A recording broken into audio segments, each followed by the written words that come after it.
கிளாஸ்ல வந்து zero order rate reaction வரைக்கும் நான் ஸ்டாப் பண்ணேன். ஓகே, ஸோ இன்னைக்கு நம்ம நெக்ஸ்ட் டாபிக் ஸ்டார்ட் பண்ணலாம். Pseudo first order reaction. Pseudo first order reactions.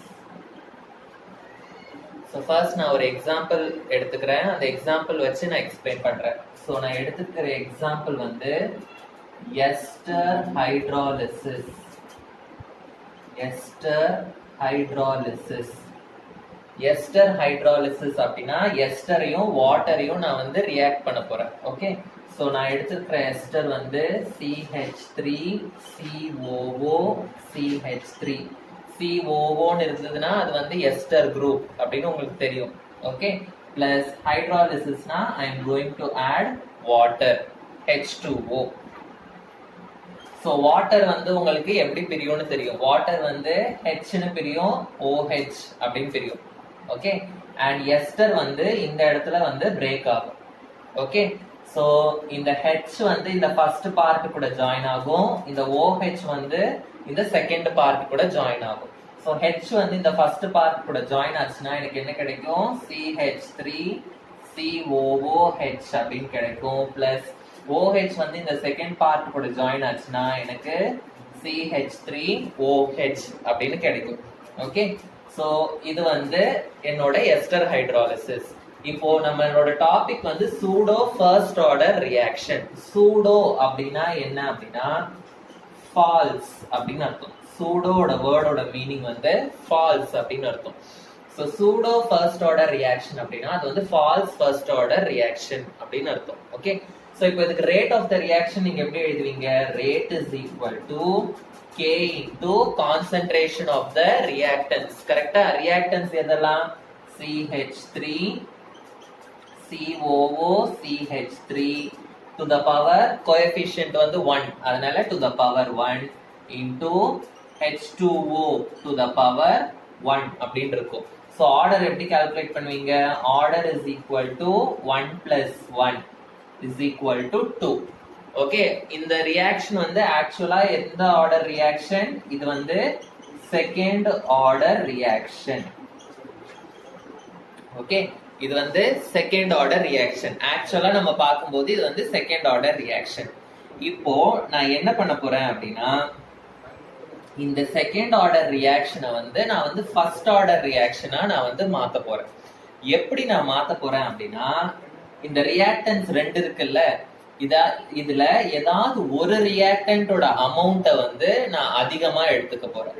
Okay, so I am going to increase the amount of the reactant, any one reactant. Okay, so இப்போ நான் வந்து இதுல வந்து நான் எஸ்டர் எடுத்துக்கிறேன், இதுல வந்து நான் வாட்டர் எடுத்துக்கிறேன் அப்படின்னு வைங்க. எஸ்டரும் 5 ml, வாட்டரும் 5 ml. ஓகே, சோ நான் ரியாக்ஷன் நடக்கும்போது நான் ரேட் கால்குலேட் பண்ணும்போது இது ரெண்டுத்தையும் நான் வந்து இன்க்ளூட் பண்ணுவேன். ஏன்னா ரெண்டுத்தோட கான்சென்ட்ரேஷனுமே என்ன ஆகும்? மிக்ஸ் பண்ணும்போது மாறும். கரெக்டா? இப்போ நான் இதுக்கு பதிலா இப்போ நான் என்ன எடுத்துக்கிறேன்னா ஒரு பெரிய பக்கெட்ல வந்து நான் வாட்டர் எடுத்துக்கிறேன். ஒரு பெரிய பக்கெட், ஒரு பெரிய ட்ரம்னு ஞாபகம் வச்சுக்கோங்க. ஒரு பெரிய ட்ரம்ல வந்து நான் வாட்டர் எடுத்துக்கிறேன். இவ்வளவு வாட்டர் இருக்கு. ஓகேவா? இதுல நான் என்ன பண்றேன் அப்படின்னா எஸ்டர் வந்து ஒரு 3 drops ஆட் பண்றேன். 3 drops வந்து ஆட் பண்றேன். சோ இப்போ நான் இங்க என்ன பண்ணிருக்கேன்? ஃபர்ஸ்ட் வந்து இது ரெண்டுத்தையும் ஈக்குவல் அமௌண்ட்ல நான் எடுத்தேன். ஈக்குவல் அமௌண்ட்ல எடுக்கும்போது இந்த ரெண்டுத்தோட கான்சென்ட்ரேஷனும் மாறிச்சு. அதனால நான் ஆர்டர் கால்குலேட் பண்ணும்போது இது ரெண்டுத்தையும் எடுத்துக்கிட்டேன். இப்போ நான் என்ன பண்ணிருக்கேன்? இந்த வாட்டரோட அமௌண்ட்டை மட்டும் நான் என்ன பண்ணிட்டேன்? இன்க்ரீஸ் பண்ணிட்டேன். வாட்டர் ஒரே ஒரு ரியாக்டன்ட் வாட்டரோட அமௌண்ட்டை மட்டும் நான் இன்க்ரீஸ் பண்ணிட்டேன். இன்க்ரீஸ் பண்ணிட்டு இப்போ நான் இதுல 3 drops ஆஃப் எஸ்டர் ஊத்துனாலும் இந்த வாட்டரோட அளவுல வந்து எனக்கு ஏதாவது சேஞ்ச் இருக்குமா? பெருசா இருக்காது. சோ இவ்வளோ பெரிய ட்ரம் ஆஃப் வாட்டர்ல 3 drops ஆட் பண்ணா எனக்கு சேஞ்ச் இருக்குமா? வாட்டர் லெவல்ல அவ்வளவா வந்து இருக்காது. சோ ஒரு ரியாக்டன்டோட கான்சென்ட்ரேஷனை வந்து நான் இன்க்ரீஸ் பண்ணும்போது என்ன ஆகும் அப்படின்னா அதோட அமௌண்ட் வந்து கான்ஸ்டன்டா மாறிடும். நம்ம எவ்வளவுதான் நம்ம சின்னதா இந்த ரியாக்டன்ட் ஆட் பண்ணாலும் இதோட அளவு லெவல் என்ன ஆகாது? சேஞ்ச் ஆகாது. ஓகே. சோ இப்போ என்ன ஆகும், நான் வந்து வாட்டரோட அமௌண்ட்டை வந்து நான் இன்க்ரீஸ் பண்ணிட்டேன். இன்க்ரீஸ் பண்ணும் போது என்ன ஆகுது, அதோட கான்சென்ட்ரேஷன் வந்து மாறல. நான் 3 drops 4 dropsனு கம்மியா ஆட் பண்ணா அதோட கான்சென்ட்ரேஷன் என்ன ஆகாது, மாறாது. Okay. So the amount of water வந்து increased. amount of water வந்து increase நான் பண்ணும்போது என்ன ஆகும் அப்படின்னா, the concentration of the water வந்து will become constant. concentration of water வந்து becomes constant. புரிஞ்சுதா? வாட்டரோட கான்சென்ட்ரேஷன் வந்து மாற போறது இல்லை. ஏன்னா நம்ம அவ்வளவு பெரிய ட்ரம்ல ஒரு 3 drops எக்ஸ்ட்ரா ஆட் பண்ண போனா வாட்டரோட கான்சென்ட்ரேஷன் இல்ல டேஸ்ட் எதுவுமே வந்து எனக்கு மாற போறது இல்லை. ஓகேவா? சோ அதனால அது வந்து கான்ஸ்டன்ட் ஆயிடும். சோ இப்போ என்ன ஆகும், வாட்டரோட கான்சென்ட்ரேஷன் வந்து கான்ஸ்டன்ட் ஆயிடுச்சுன்னா, சோ கான்சென்ட்ரேஷன் ஆஃப் வாட்டர் வந்து நான் இஸ் ஈக்குவல் டு 1 அப்படின்னு எடுத்துப்பேன். ஓகே. சோ இப்போ இந்த H2O is equal to 1 இதுல சப்ஸ்டிட்யூட் பண்ணா எனக்கு என்ன ஆகும், rate will be equal to, so rate is equal to K into CH3COO CH3 to the power 1. concentration of water வந்து எனக்கு என்ன ஆயிடும், 1 ன்னு ஆயிடும். ஓகே. சோ அதனால into 1 அதை நான் எழுதல. சோ இப்போ இதுக்கு ஆர்டர் என்னது, ஆர்டர் is equal to, இதுக்கு ஆர்டர் என்னது 1. சோ இப்போ என்ன ஆகும், இந்த செகண்ட் ஆர்டர் ரியாக்ஷன், ஆக்சுவலா இது வந்து செகண்ட் ஆர்டர் ரியாக்ஷன், ஆனா நான் ஒரு ரியாக்டன்ட்டோட கான்சென்ட்ரேஷனை இன்க்ரீஸ் பண்ணது மூலமா, அமௌண்ட்டை இன்க்ரீஸ் பண்ணது மூலமா என்ன ஆயிடுது, இந்த செகண்ட் ஆர்டர் வந்து இப்போ என்ன ஆயிடுது, ஃபர்ஸ்ட் ஆர்டர் ரியாக்ஷனா மாறிடுது. ஓகே. சோ அதனாலதான் இதை வந்து நம்ம என்னன்னு சொல்லுவோம், இது ஆக்சுவலா ஃபர்ஸ்ட் ஆர்டர் கிடையாது, நம்மளா ஃபர்ஸ்ட் ஆர்டரா மாத்துறோம். சோ அதனாலதான் வந்து இது சூடோ ஃபர்ஸ்ட் ஆர்டர் ரியாக்ஷன். சூடோனா என்னது, ஃபால்ஸ் ஃபர்ஸ்ட் ஆர்டர் ரியாக்ஷன் அப்படின்னு அர்த்தம். Okay. So pseudo first order ரியாக்ஷனுக்கு டெஃபினிஷன் எப்படி எழுதுவீங்க அப்படின்னா, எழுதிக்கோங்க, a second order reaction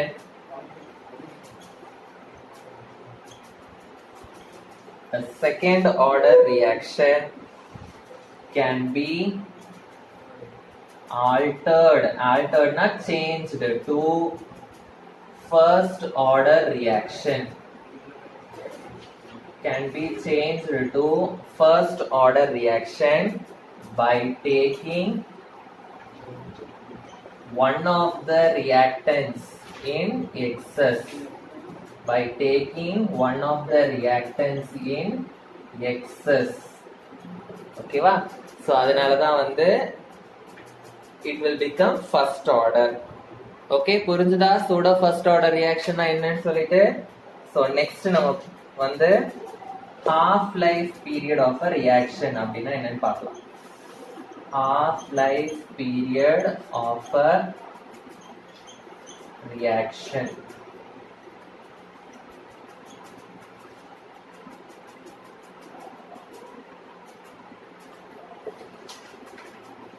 நான் ஒரு எக்ஸாம்பிள் வச்சு நான் வந்து இதை வந்து எக்ஸ்பிளைன் பண்றேன்.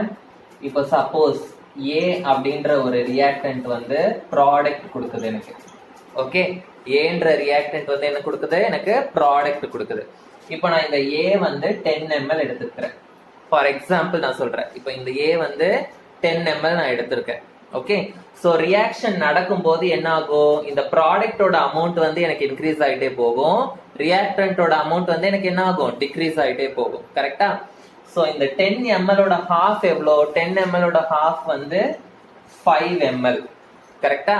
சோ இந்த ரியாக்டன்ட்டோட அமௌண்ட் வந்து எக்ஸாக்டா ஹாஃபா மாறுறதுக்கு எவ்வளோ டைம் எடுக்குது, அதுதான் வந்து half life period. Half life பீரியட்னா the concentration of the reactant வந்து should become half. So அதுக்கு what is the time taken, that is called as the half life period of the reaction.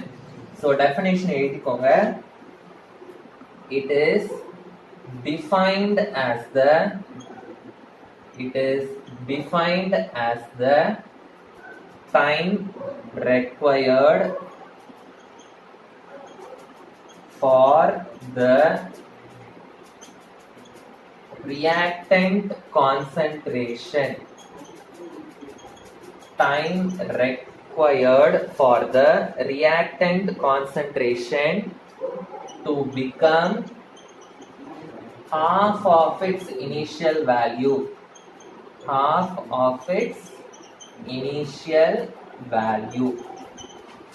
இதுதான் வந்து என்னது half life of the reaction அப்படின்னு அர்த்தம்.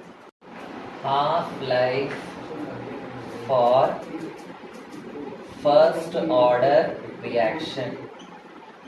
So first order rate constant ஓட formula என்னதுன்னு நம்ம rate equation derive பண்ணும்போது எழுதிருக்கோம். So k is equal to 2.303 divided by t log of a naught divided by a.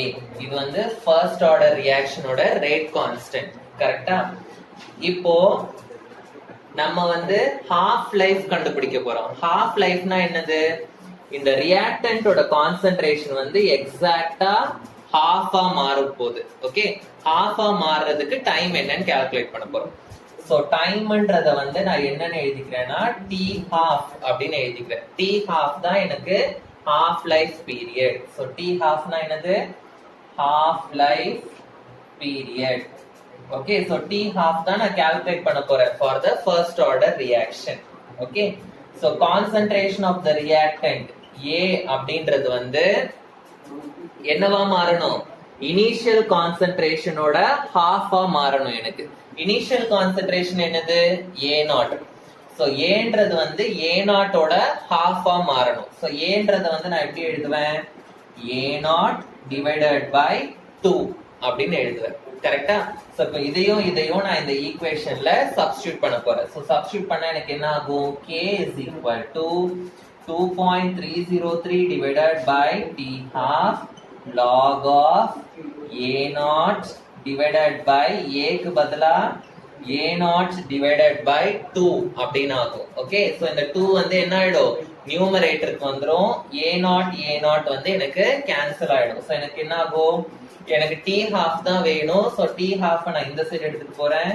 t half is equal to 2.303 divided by k இங்க எடுத்துட்டு வந்துறேன். k log of 2 அப்படின்னு ஆயிடும். 2 வந்து நியூமரேட்டருக்கு போய்டும். a0 கேன்சல் ஆயிடும்.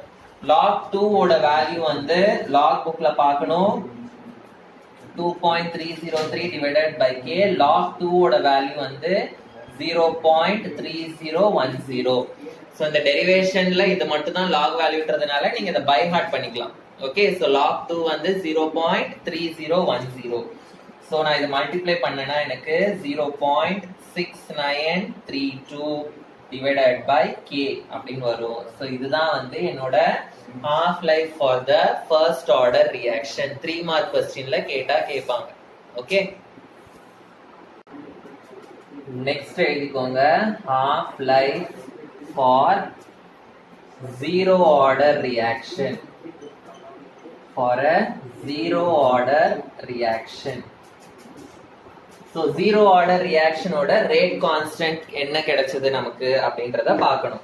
So எனக்கு என்ன கிடைச்சது? அந்த டெரிவேஷன்ல k is equal to a0 minus a divided by t இப்படின்னு கிடைச்சது rate constant value.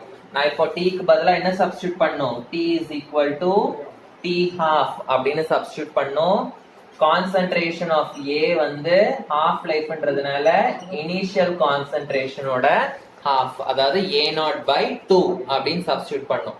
சோ இப்போ இந்த ரெண்டு வேல்யூவும் இந்த ஈக்குவேஷன்ல நான் சப்ஸ்டிட்யூட் பண்ணா எனக்கு k is equal to a0 minus a0 divided by 2 divided by t half அப்படின்னு எனக்கு கிடைக்கும். சோ இதுக்கு நான் LCM எடுத்தேனா எனக்கு என்ன ஆகும்? இங்க divided by 1 இருக்கு.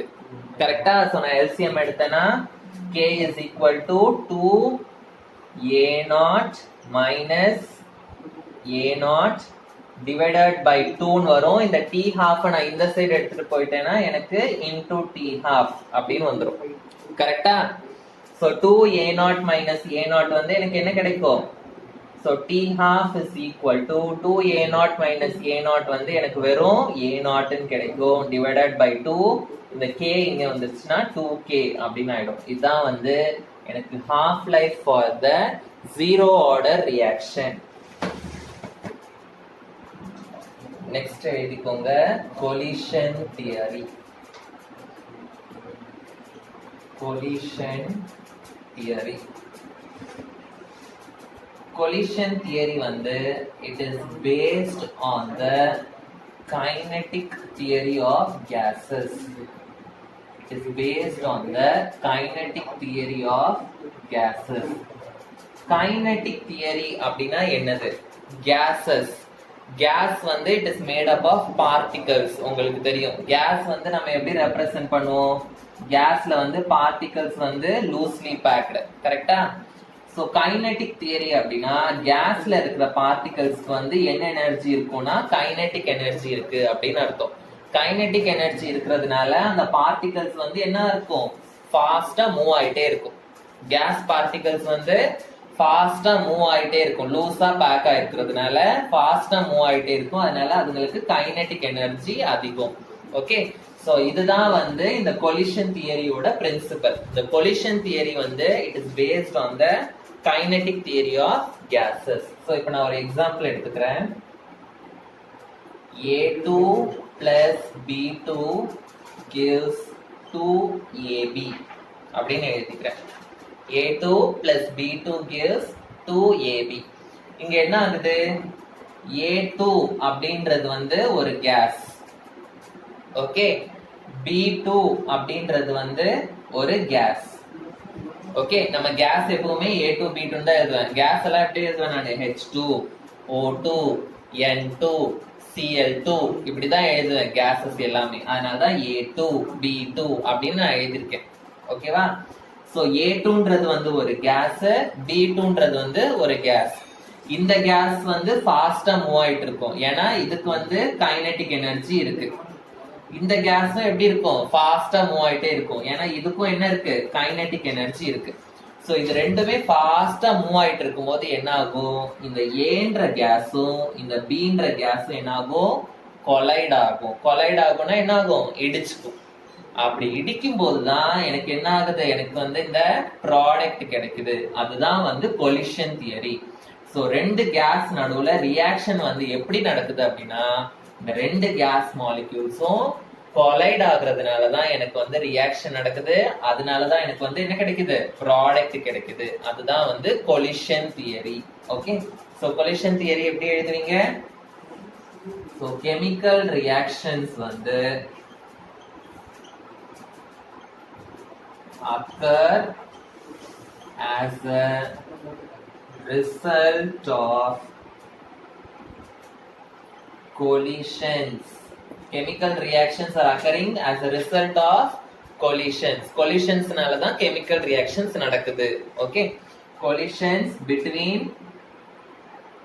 the reacting molecules. Collisions between the reacting molecules. இப்போ நான் வந்து இது ரெண்டுத்தையும் ஒரு கிராஃப் வச்சு நான் ரெப்ரசன்ட் பண்ணலாம். இந்த ரியாக்ஷனை வந்து நான் ஒரு கிராஃப் வச்சு ரெப்ரசன்ட் பண்றேன். ஓகே, சோ இது வந்து எக்ஸ் ஆக்சிஸ். எக்ஸ் ஆக்சிஸ்ல வந்து reaction progress. I am taking it in x axis. y ஆக்சிஸ்ல வந்து I am taking potential energy. Okay, இப்போ எனக்கு இந்த இடத்துல வந்து எனக்கு ரியாக்டன்ஸ் இருக்கு. ரியாக்டன்ஸ்னா என்னது? A2வும் B2வும் இருக்கு. இந்த இடத்துல இருக்கு. ஓகே, சோ இந்த இடத்துல வந்து எனக்கு என்ன இருக்கு? A2 and B2 ரியாக்டன்ஸ் ரெண்டுமே இந்த இடத்துல இருக்கு. ஓகே, இப்போ இந்த ரெண்டுமே என்ன ஆகும்? இந்த தியரி படி கொலிஷன் ஆகும். இந்த ரெண்டுமே என்ன ஆகும்? கொலைட் ஆகும். இது ரெண்டுமே கொலைட் ஆகும்போது இதுங்க ரெண்டுத்தோட எனர்ஜி என்ன ஆகும் அப்படின்னா it will increase. Okay, so A and B the reacting molecules வந்து collide ஆகும்போது the energy will increase and it will reach a peak. Okay, the energy will reach a highest point. So இந்த highest பாயிண்ட்ல இருக்கிற இந்த எனர்ஜியை வந்து நான் என்னன்னு சொல்வேன் அப்படின்னா it is represented as E சஃபிக்ஸ்ல ஏ. EA அப்படின்னா it is called activation energy. இந்த ஆக்டிவேஷன் எனர்ஜி ரீச் ஆனாதான் எனக்கு வந்து இந்த ஏவும் பியும் ரியாக்ட் ஆகி எனக்கு என்ன கிடைக்கும், எனக்கு வந்து ப்ராடக்ட்ஸ் கிடைக்கும். Okay, so the reactant molecules வந்து they will collide and they will reach a maximum energy which is called as the activation energy. so இந்த பாயிண்ட்டையும் மார்க் பண்ணிக்கலாம். so activation energy அப்படின் definition கேட்டாங்கன்னா என்ன எழுதுவீங்க, activation energy is nothing but the maximum energy reached by the reactant molecules. Maximum energy reached by the reactant molecules is called as activation energy. so இந்த activation energy reach ஆனாதான் எனக்கு என்ன கிடைக்கும், product கிடைக்கும். இல்லாட்டி product என்ன ஆகாது, எனக்கு வந்து கிடைக்காது. Okay, so maximum energy reached by the reactant molecules to form products அப்படின்னு to form products is called as activation energy. so collisions வந்து நிறைய நடந்ததுன்னா ரியாக்ஷனும் வந்து ஃபாஸ்டா நடக்கும் அப்படின்னு அர்த்தம். ஓகே, நிறைய collisions நடந்ததுன்னா நிறைய ப்ராடக்ட் ஃபார்ம் ஆகும்னு அர்த்தம். கரெக்டா? சோ என்ன எழுதலாம் நான் அப்படின்னா ரேட் ஆஃப் த ரியாக்ஷன் வந்து is proportional to, directly proportional to the number of collisions. so number of collisions அதிகமா இருந்ததுன்னா rate of the reactionம் அதிகமா இருக்கும் அப்படின்னு அர்த்தம். Okay, so number of collisions வந்து எப்போ அதிகமா இருக்கும், எப்போ இந்த ஏவும் பியும் அதிகமா கொலைட் ஆகும், ஏவோட அமௌண்ட்டும் அதிகமா இருக்கணும், பி ஓட அமௌண்ட்டும் அதிகமா இருக்கணும். கரெக்டா? ஏ வந்து ஒரு 100 மாலிகூல்ஸ் எடுத்துக்கிறேன், பியும் ஒரு 100 மாலிகூல்ஸ் எடுத்துக்கிறேன்னா ரெண்டுமே நிறைய இருக்கு, சோ நிறைய கொலைட் ஆயிக்கும். கரெக்டா? ஏ ஒன்னே ஒன்னு எடுத்துக்கிட்டு பி ஒன்னே ஒன்னு எடுத்துக்கிட்டேன்னா கொலைட் ஆகுறது வந்து கம்மியா இருக்கும். So rate of the reaction வந்து எப்போ இன்க்ரீஸ் ஆகும், எனக்கு கொலிஷன்ஸ் அதிகமா இருக்கும்போது எனக்கு இன்க்ரீஸ் ஆகும். நம்பர் ஆஃப் கொலிஷன்ஸ் எப்போ அதிகமா இருக்கும், நான் வந்து ஏவோட கான்சென்ட்ரேஷனும் பியோட கான்சென்ட்ரேஷனும் அதிகமா எடுத்திருந்தேன்னா அப்போ வந்து எனக்கு கொலிஷன்ஸ் அதிகமா இருக்கும். ஸோ நம்பர் ஆஃப் கொலிஷன்ஸ் வந்து it is directly proportional to the concentration of the reactants. Concentration of the reactants. Okay, so collision rate is proportional to, collision rate na collision வந்து is proportional to concentration of the reactants. அதனால collision is proportional to concentration of the reactants na A2 B2. okay, so collision rate is equal to, so இத proportionality remove பண்றதுக்கு நான் ஒரு constant add பண்றேன். so அந்த constant வந்து z into A2 into B2. so z is a constant.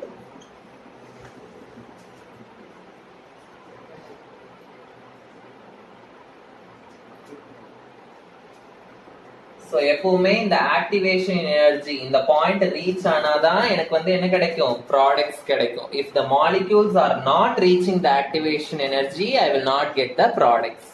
Okay, so அதை எழுதிக்கோங்க. If the molecules do not reach activation energy na symbol எழுதிக்கலாம் EA, reach the activation energy, the products are not formed. The products are not formed.